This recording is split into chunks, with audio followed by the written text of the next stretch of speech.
What's up, everybody? Welcome to episode 27 of Godzillatober, Godzilla against Mechagodzilla. Now, this movie has the same director and, unfortunately, same Godzilla suit that we saw in Godzilla 2000 and Godzilla vs. Mechagodzilla.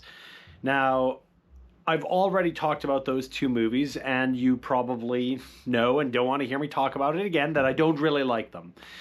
Thankfully, though, this movie is very different from those ones, and the only real point of contention that kind of connects to them is that they use that same Godzilla suit that I'm not a huge fan of, but whatever, it's fine. This is a very different movie, and let's talk about it.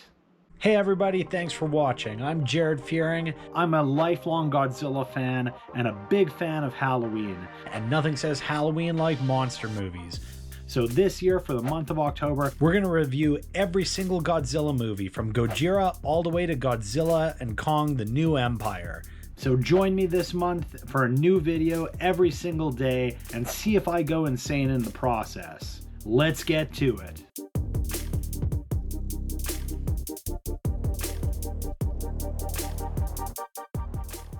Like I said, they bring back the suit from Godzilla 2000 and Godzilla vs. Mechagodzilla, and I don't really know why. I mean, it's the same director of Mechagodzilla, not Godzilla 2000.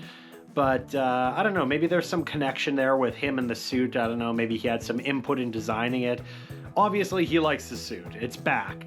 And I actually think that they've learned to shoot it in a more flattering style in this movie, believe it or not. Even though it's the same design, they do a lot of like low angle shots and better cinematography that actually makes the suit a lot more palatable. I don't know what the difference is because it's the same suit, but I enjoy it a lot more here than I do in those previous two movies I mentioned. One thing that's kind of a bummer for me is that we go back to this design after we just got Godzilla from GMK. That design is so sweet, I really love it, and we never see it again. This movie is about a character named Akane Yoshiro, who witnesses a traumatic death of her teammates that she kind of inadvertently causes, sort of, not really, during a Godzilla attack. She gets demoted and spends a few years with horrible PTSD. Eventually, they're starting a new project that is the Kiryu project, and they want her to be one of the pilots. Kiryu, meaning machine dragon or metal dragon, is super badass. I really like that. And that's how they refer to Mechagodzilla. Its name is Kiryu. And also, just as a side note, that's also the name of one of the main protagonists from the Yakuza video game series, if you're a fan of that. The CGI in this movie is not amazing, but I think, like I mentioned in GMK, they're learning to use it in better ways. It's not quite so flagrant, and there's still a few scenes that look kind of funky. This movie sees the government secretly holding on to the skeleton of the original Godzilla, which they want to use with a kind of like sci-fi DNA thing where the DNA of the bones is going to influence kind of the direction and operation of Kiryu, which is going to be like a metal skeleton, exoskeleton built around the bones, and it's going to be like a weird cyborg thing. It's a very cool sci-fi premise. I really like it, and it's actually very influential over the MonsterVerse. In Godzilla vs. Kong, we see their Mechagodzilla doing kind of a similar thing, but using a King Ghidorah skull to kind of remotely operate it. It's a similar premise, but I really like it. It's very cool sci-fi. And the government secretly hiding the Godzilla skeleton, I really like that too, and that's something that came back in the Godzilla anime Singular Point. I've already mentioned in previous videos how the Millennium films have a lot of anime influence, but it's really hard to not mention it again because you see it come through so strongly in this film, and you see it a lot in Final Wars as well. The fight scenes are pretty cool for the most part, and Kiryu's main kind of objective in this thing, I mean, obviously, is to fight Godzilla, but he or it has a giant chest cannon that opens up and fires a Sub-Zero freezing beam. I really like the whole chest cannon thing. We've seen it before, but it really reminds me of the movie Guyver. The movie, anime, manga. Guyver's existed in many different formats, but that's kind of a fond memory I have of that movie, and that's what this reminds me of most. But this certainly isn't the first thing to have like somebody's chest opening up and having a chest cannon. And I don't even know that Guyver's the first thing, but that's the thing it reminds me of, and I like it. There's a scene that kind of has some bad CGI where they test it out and they freeze a building and it completely turns to like diamond dust. That's pretty cool. And so they're trying to, no pun intended, and so they're trying to shoot Godzilla with this Sub-Zero gun.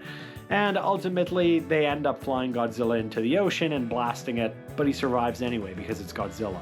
Now, even though there's this big climax where they fly Godzilla out into the ocean and it's intense, she's piloting Kiryu and she's screaming as she's piloting him, and it's this intense moment when they crash into the ocean, this big pillar of ice shoots out, and then Godzilla breaks free. It's cool, but it's a little bit anticlimactic almost. However, this movie is the only one in the Millennium series that has a direct sequel. And maybe they knew that going in, that they wanted to do this over 2 movies. And the next movie is Tokyo SOS, which features the return of Kiryu and Godzilla, and it also introduces Mothra. So I would be really interested to know a little bit more about the production behind the scenes, because maybe they were already planning on doing that. There's sometimes ideas to shoot things back to back, and maybe that's the case here, because the ending is definitely not conclusive. Godzilla survives, and our pilot Akane actually has a scene where she goes back to the scientist and she's like, you know what, it was a draw, I didn't kill him, and let me take you out, Mr. Scientist, that's too old for me, but whatever, it's fine for the movie. I cannot be bothered to look up the actors' ages too. They very well may be the same age. Maybe that romance is fine. She just looks very young and he looks like an older dude that just kind of likes her. There's not really any chemistry between them. But who cares? You didn't come here for me to analyze the romance of this movie, did you? I don't think so. I think we're talking about Mechagodzilla. When it comes to the design, I really like it. It's definitely like very much a suit Mechagodzilla. As opposed to the original had like a really good robot look. The 90s looked a lot more blocky and kind of like bricky almost, if you know what I'm saying. And then this one to me does look the most suit-like, a man in a suit-like, but it's also very cool. Like, I really do like the design. It's got a jetpack, nice segmented, detailed tail and spines. I think they did a great job with the design for the look that they decided to go for. And speaking of, that's one of the characters I have up on my shelf here, if you've been looking. I don't know if you can see the Mechagodzilla. See right here, I have a Kiryu sitting up on my Godzilla shelf on the top level there, and it's pretty sweet. I really like the design. This movie isn't my favorite in the Millennium series, but I like it a lot. And I don't think it's as good as GMK, but I am going to highly recommend it. I think there's a lot of enjoyability here for everyone, Godzilla fans and the general audience, especially if you're a fan of anime, because I think you see the anime influence the most here and in Final Wars. So come back next time for episode 28, where we'll talk about the direct sequel to this movie, Tokyo SOS. I'm really looking forward to revisiting that one. If you haven't picked it up from these episodes yet, the Millennium series in general are the ones that I've seen the least. So it's nice for me to go through these. It's kind of refreshing. There's only a couple of them that I've seen multiple times, and Tokyo SOS is one of the ones that I've seen on the fewer side of things.